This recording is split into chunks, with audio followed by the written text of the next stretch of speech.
تو اللہ فرماتا ہے یؤمنون بالغیب، اس پر تو اس کا یقین ہے، لیکن پھر وہ شمولیت اختیار کرتا ہے کس چیز میں؟ وہ یقیمون الصلاۃ، اقامت الصلاۃ میں یا عبادات کے قائم کرنے میں شمولیت کرتا ہے، ومما رزقناہم ينفقون، اور دیگر جو معاملات ہیں اس میں بھی جو ہے وہ مسلمانوں کے ساتھ شریک ہوتا ہے۔ تو یہ آدمی کون ہے؟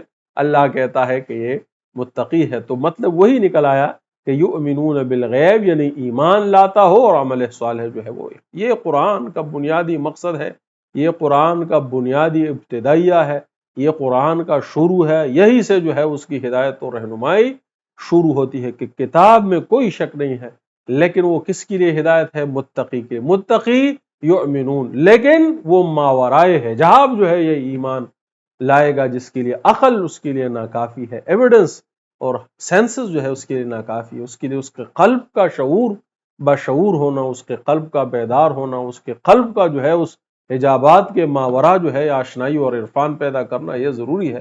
اور پھر وہ شراکت کرے کس چیز میں؟ یقیمون الصلاۃ ومما رزقناہم ينفقون۔